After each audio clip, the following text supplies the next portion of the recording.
If you feel lost in life right now, like you're floating in a fog while everyone else seems to be running toward their dreams with a 5-year plan and a color-coded Google Calendar, you're in the right place. Maybe you feel stuck in life but can't put your finger on why. Or you keep Googling, not sure what to do with my life at 2 a.m. while eating peanut butter from the jar. Do you secretly or not so secretly mutter, I hate my life more often than you'd like to admit? Or maybe you are desperate to figure out what you want in life, but feel like your compass is broken. First of all, you are not alone. Second, there's nothing wrong with you. And third, the truth is, you were probably never taught how to figure out who you are. Hey there, I'm Crystal Sale. I used to be exactly where you are now. I was a chiropractor living the life that was expected of me, but inside I was completely lost, just going through motions and surviving each day. But through a lot of reading, trial, and failure, I found peace, happiness, and the path that I was actually supposed to be on. And that is exactly what I want for you. So here's the reality of why you feel lost in life. And it's not because you're lazy. You've been following someone else's map. Maybe it's your parents' expectations or what society told you success should look like, or that voice that said security means staying in a job you hate until you retire, and then maybe you'll be allowed to enjoy life. But here's the problem. When you follow the world's path, you eventually wake up and realize you've built a life that doesn't feel like you. And that's not failure, that's awareness. And awareness, that's your launchpad to a better life. Ever since I was a little girl, I was told I had to go to college, get a good job, and earn good money. That was the rule book I needed to follow if I wanted to be successful in my parents' and the world's eyes. And I certainly wasn't the girl that was going to disappoint anyone. Not me. I follow the rules and I do what I'm told.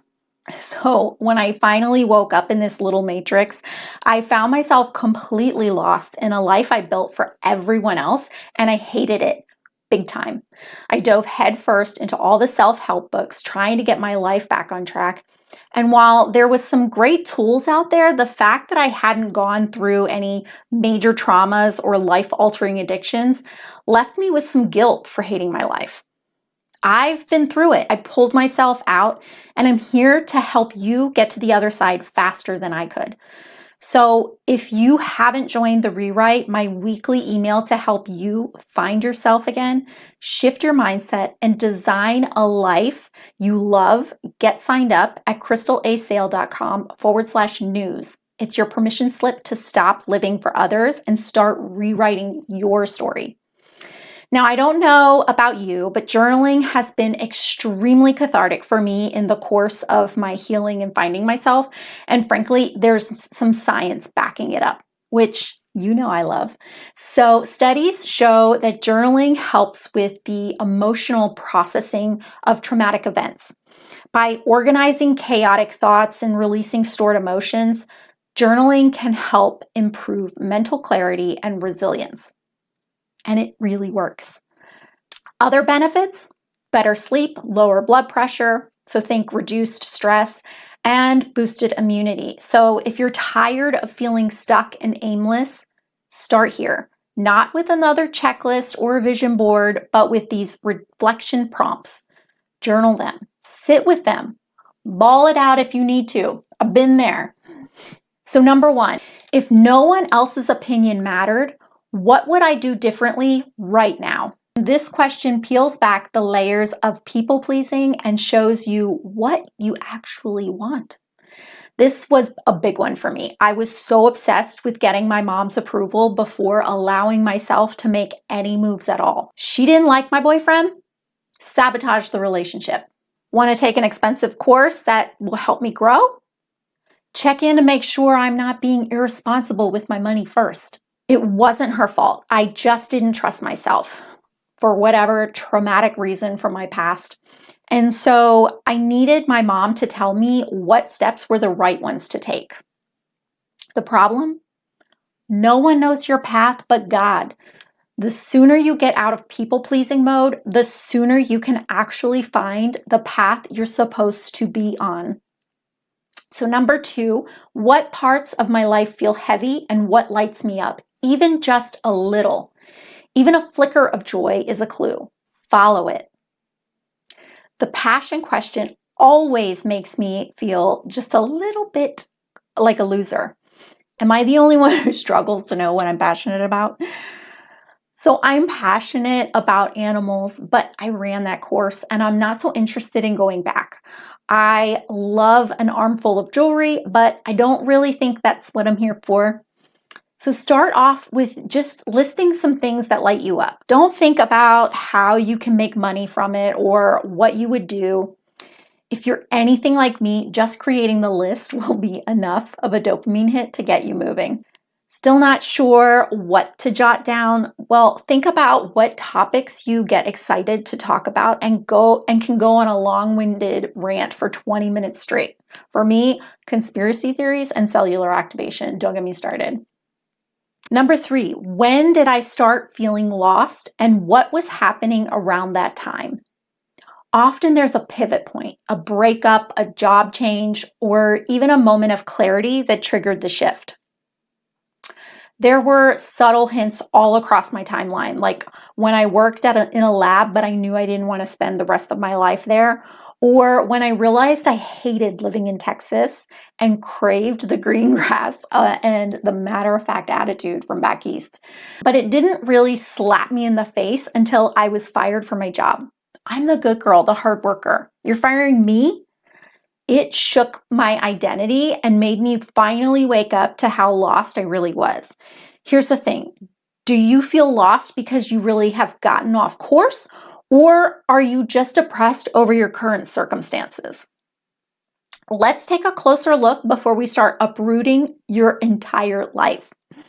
Number 4, what did I love doing as a child before the world told me who I should be? Before the rules, the expectations, and the fear, who were you? Before school and all of the expectations, I was a ham. I cracked jokes, I did impersonations, I put on shows for my parents, and loved to laugh, and I loved making people laugh. I was like a pint-sized performer before I went to school, and then totally shut down. I stopped talking and playing so much, I became serious, focused on doing a good job and getting good grades. For whatever reason, the world keeps us small. It gets us off track. But now it's time to dream again. It's not an easy road back to yourself. Trust me, I've been on it for over 7 years now. And that's why I created The Rewrite. It's my weekly inspiration and insight to get you to your next chapter ASAP. So if that sounds like something you'd love, drop your email at crystalasale.com/news. So number 5, what do I not want? And what am I tolerating out of fear? Sometimes figuring out what you don't want is the fastest way to get clear on what you do want. At a certain point in my chiropractic career, I had an idea to open my own practice. I planned everything out. I wrote a business plan. I secured a loan. But as I was looking for a location, it hit me. I didn't want to be tied to a 24/7 business. So I started looking at the reality of a brick and mortar business and realized that I really wanted to work less, not more.